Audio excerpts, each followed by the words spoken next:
Le Cameroun connaîtra dans quelques semaines, notamment du 15 au 18 avril 2026, une visite du souverain pontife du Vatican.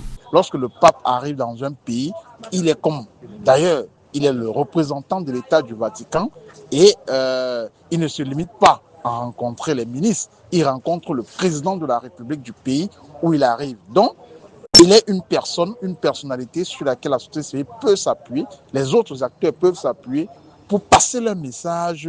La venue de sa sainteté Léon XIV sonne alors comme une opportunité de porter encore plus haut les lamentations d'un peuple camerounais quasiment asphyxié par des crises sociopolitiques et économiques du fait d'une gouvernance très controversée. Déjà, le pape doit considérer les voix discordantes autour de sa venue au Cameroun, qu'il les considère non pas comme une détestation du Vatican ou de la personne du pape, mais plutôt comme un cri de détresse, comme un appel à une intervention un peu plus rigoureuse dans les échanges avec Yaoundé. Je crois que le pape a des moyens, a des ressources pour peser de tout son poids sur l'agenda politique camerounais, celui d'aujourd'hui et celui de demain. Léon XIV sera donc au Cameroun sur invitation de la présidence de la République. Mais les organisations de la société civile et les leaders de l'opposition espèrent une ouverture dans l'agenda du pape pour adresser leur plaidoyer. Le pape, s'il se limite à rencontrer les autorités administratives,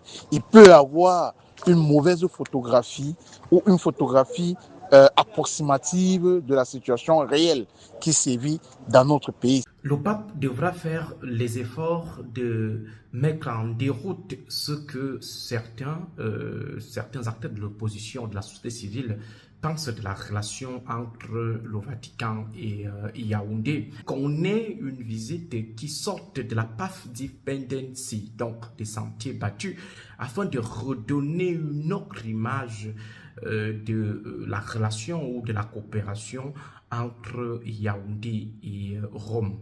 Ce sera aussi une opportunité pour le Vatican de balayer la thèse d'un cautionnement de la gouvernance actuelle du pays, mais en dépit du potentiel du Vatican, David Mokoudi pense que seul le peuple camerounais peut remettre le pays sur la voie du développement concret.